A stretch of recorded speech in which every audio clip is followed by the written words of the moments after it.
Então, mais uma vez, a interseccionalidade é essa sensibilidade analítica, que ela não se encerra numa categoria analítica, e, do ponto de vista histórico, ela começa lá em 1851, com Sojourner Truth, que está lá no livro da Djamila Ribeiro, O que é Lugar de Fala. Sojourner Truth foi para um encontro, uma convenção de mulheres em Ohio, nos Estados Unidos, e ela disse o seguinte para a gente: ela fez isso 16 anos antes de Marx. Vocês ficam aí lendo Marx, mas ela...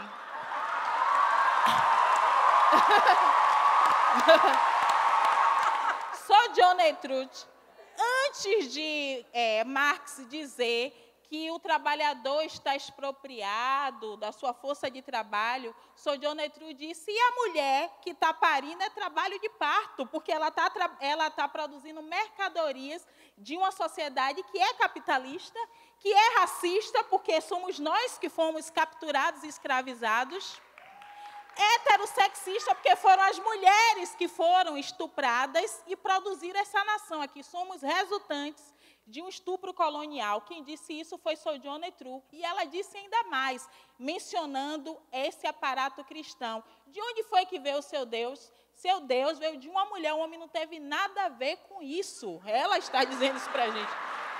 Seu Deus veio de uma mulher. Ela, Sojourner Truth, antes das feministas brancas da Europa Ocidental e dos Estados Unidos, ela vai perguntar: e eu? Eu não sou uma mulher? Eu tive 13 filhos e eu vi a maioria ser vendida para a escravização. Eu não sou uma mulher?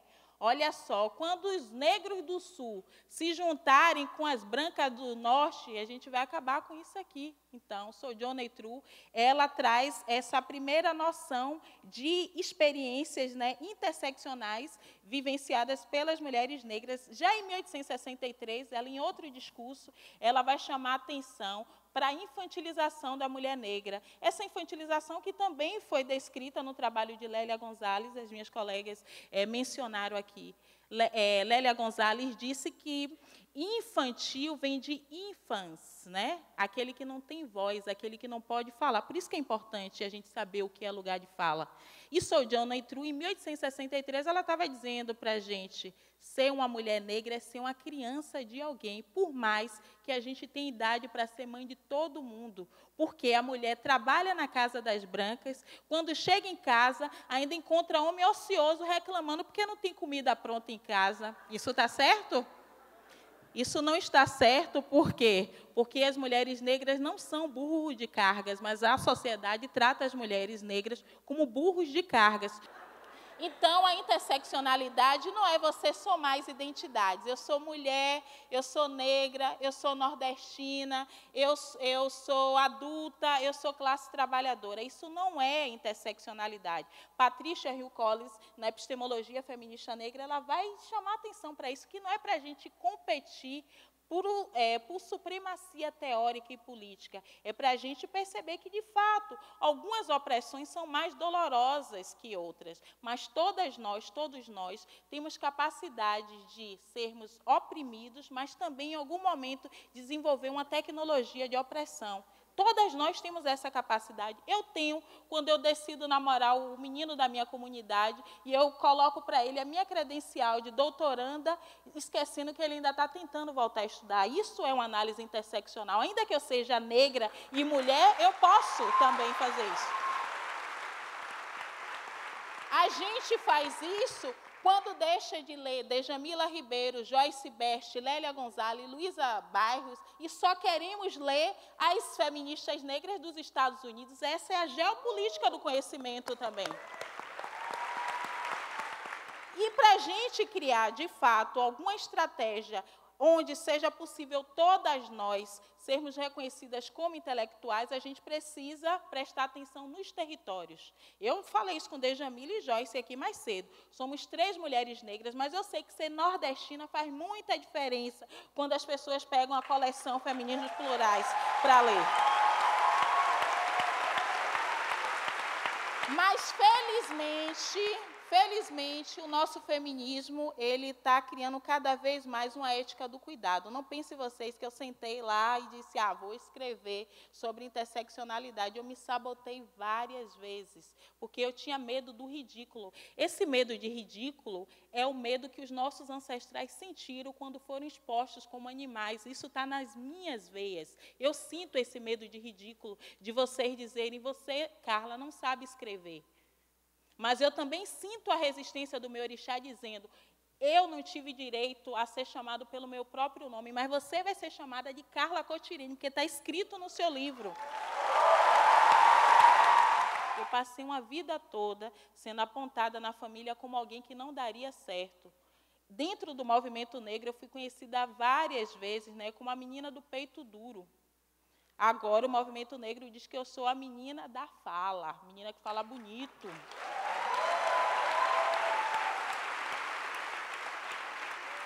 Dentro da minha família, muitas vezes, as mulheres escondiam seus companheiros, inclusive tias minhas, considerando, ela deve ter uma Padilha, e essa Padilha quer seduzir todo mundo. Elas não estavam enganadas, não.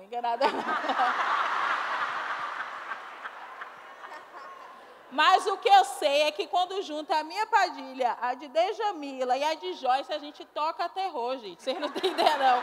A gente toca terror e coloca todo mundo para comer essa oferenda analítica chamada interseccionalidade. Porque o que a interseccionalidade é uma encruzilhada. Uma encruzilhada para Exu nunca mais comer marxismo.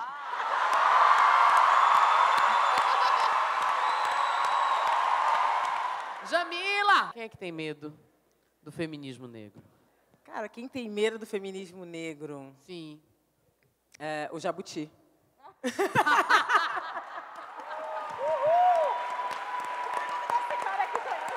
Esse tem. A academia também. A academia também. Não, gente, pelo amor de Deus. As pessoas estavam falando que eu era arrogante porque eu estava criticando quem ganhou o Coelho Lugar de Fala concorreu ao jabuti. Eu só fui porque eu falei, meu babarista falou, não, é importante ir e tal. Cara, 18 livros da mesma categoria. Pô, tinha Ney Lopes, tipo, Dicionário de África. Tinha uma série de livros incríveis. Aí ganhou Gabeira, aí eu não posso reclamar. Um livro chamado Democracia Tropical. Cara, muita gente tem medo do feminismo negro, mas também porque desconhece, Eu acho que as pessoas também têm que... Ainda tem muito aquela arrogância de novo, de falar do que não conhece, então... E desrespeita várias intelectuais negras feministas que vêm construindo. Eu tive, na Faculdade de Educação da UFBA, um debate muito bacana da Rede Africanidades. E aí uma pessoa me perguntou, mas, Djamila, você estava lá, você riu. Existe mesmo feminismo negro? Aí eu fiquei um pouco assim... Aí eu falei, como é que eu vou responder sem ser grosseira? E aí eu falei assim, olha, é o seguinte, Luísa Bairros foi uma mulher muito importante para esse país, pautou políticas públicas importantíssimas para esse país. Sueli Carneiro fundou o Guelé 10, Estudo da Mulher Negra, em 1980, com vários projetos importantes, que foram, inclusive, para a geração dos homens do rap, para mulheres negras. Você tem aqui em Salvador o Instituto Odara, você tem mulheres negras pensando políticas públicas, construindo esse caminho. Para você falar que não existe feminismo negro, se você desrespeita o feminismo negro, está contribuindo para o epistemicídio. A gente fica, muitas vezes, dentro do próprio movimento negro, numa atitude de ficar atacando feministas negras. E eu queria muito falar sobre isso, quanto que as pessoas desrespeitam as nossas produções. Muitas pessoas... mas não existe feminismo negro, isso é coisa de mulher branca. Outro dia eu escutei que o feminismo negro era um blackface teórico. As pessoas inventam as coisas. Aí a mulher falou, mas existe feminismo negro mesmo? Eu falei, olha, que eu saiba, eu não sou um holograma, eu existo.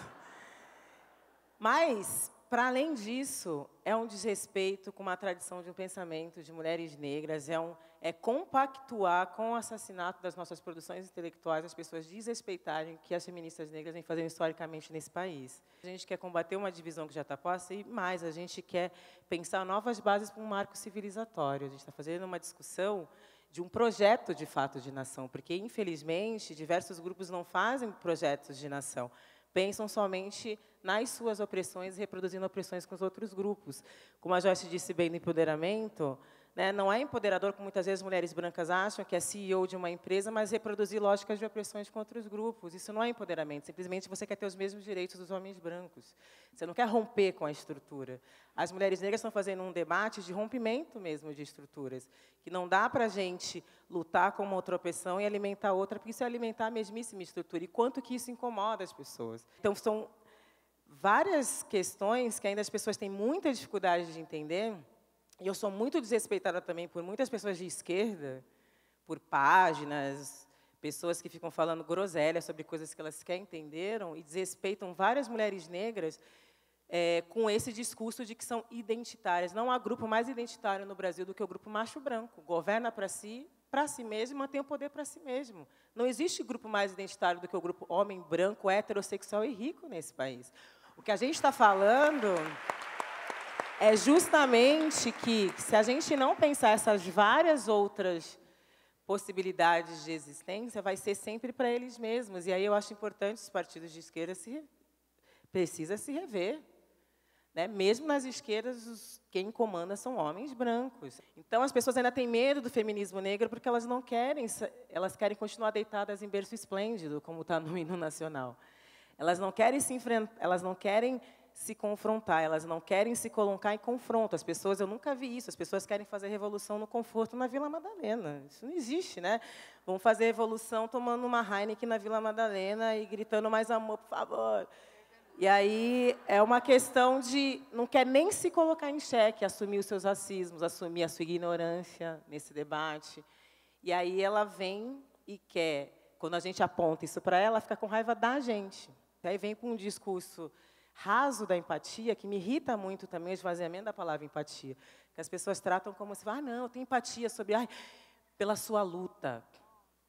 Parabéns pela sua luta. Essa luta deveria ser uma luta da sociedade. A pessoa está falando, é a sua luta, não é a minha luta. A gente está numa luta antissistêmica, antirracista, antissexista. Deveria as pessoas ter consciência disso. Não é a minha luta. Aí a pessoa acha que empatia é tipo gripe. Aí acordei gripada, acordei empática. Aí tem que ter empatia. Porque tem que ter empatia, eu tenho muita empatia pela sua luta. Ai, tão bonitinha, condescendência, odeio. Ai, não sei o quê. E não entende que a empatia é um processo intelectual. A empatia é um processo político. Eu não entendia muito sobre a realidade das pessoas trans. O que eu fui fazer? Eu fui ler. Eu já falei muita besteira, porque a gente fala besteira. É importante a gente assumir que a gente fala besteira, em vez de ficar arrumando 1 milhão de desculpas. A gente está mais preocupado com a nossa imagem do que com a dor que a gente causou no outro. Então, se a pessoa apontar para mim e falar, você foi transfóbica, eu vou refletir. Por que eu fui? Você foi. E aí eu vou me rever, eu vou ler, mas aí as pessoas estão mais preocupadas com a imagem dela do que da dor que causou no outro. E não entende que a empatia é um processo, você começa a ler, é intelectual, porque você precisa ler sobre aquela realidade para entender. É político, se você tem acessos, né, a dinheiro, se você promove eventos, chame essas pessoas para falar, pagando cachê, tá, gente? Porque o trabalho intelectual também é trabalho. E não achando que está fazendo um favor de convidar essas pessoas para ir lá. Não paga nem o transporte, muitas vezes, não quer nem dar o lanche. Mas já estou dando voz. Pessoas acham que empatia é dar voz. Que dá voz, a gente tem voz, é que a gente foi silenciada. É você que não escuta. Então, quando a gente produz e vai de cabeça erguida e diz, mas eu não concordo com isso. Você leu? Então vai ler, querido. Porque essa é a minha tática hoje. A gente também não pode cair na estratégia que eles querem nos colocar, que é nos enfraquecer, porque a gente fica ali querendo explicar. Não, é isso. As pessoas às vezes ficam em grupo de Facebook, 15 horas discutindo com as pessoas. Quem me salvou disso foi Sueli Carneiro, em 2015. Eu nunca vou esquecer. Ela falou, olha só, você está lá em grupo de internet, brigando com um monte de gente, que só quer te cansar. Você é uma menina inteligente, você tem potencial, vá construir para as suas. O que você está fazendo lá? Gastando energia. Você está escutando? Eu vejo tudo que tu posta. Se você não sair desse grupo e continuar tretando, eu vou brigar com você. E eu refleti sobre isso. Eu falei, nossa, é mesmo. Aí saí de todos os grupos, né? Porque eu obedeço as mais velhas. E aí fui focar no que interessava. Aí hoje a gente tem uma coleção. Fui pôr a minha energia em outra coisa. Assim como Grada Quilomba, quando eu a entrevistei, quando ela veio a primeira vez para o Brasil, ela falou, as vozes do passado têm que ficar lá no passado. Então, se eles têm medo, eles que fiquem no passado onde eles merecem estar. A gente tem que dialogar com as vozes do presente que pensam no futuro. Eles, a gente deixa eles lá. Foca a sua energia. É isso, minha gente. A palavra tem poder, é mágica. É assim desde muito tempo. Em inúmeras culturas ancestrais, reinos sagrados de oralidade, em que falar é agir. Aqui estão mulheres que ousaram saber disso e tomaram para si os seus lugares de fala. Palavra é saber, é letra, é voz, é música. E quando é tudo isso ao mesmo tempo, palavra é poesia. E é com ela que a gente termina essa noite. Sou a árvore de um tronco grosso. Minha raiz é forte, nodosa, betumosa como a noite. O sangue é Jack que corre caudaloso, lava o mundo e alimenta o ventre poderoso dos meus orixás. A cada um deles dou de comer um grânulo vivo do que sou, com uma fé escura, borrão no Deus de olhos docemente azuis. Minha fé é negra, e minha alma enegrece a terra no ilá que de minha boca escapa. Sou uma árvore negra de raiz nodosa. Sou o rio, de profundidade limosa e calma. Sou a seta, e seu alcance antes do grito. E mais o fogo, o sal das águas, a tempestade e o ferro das armas.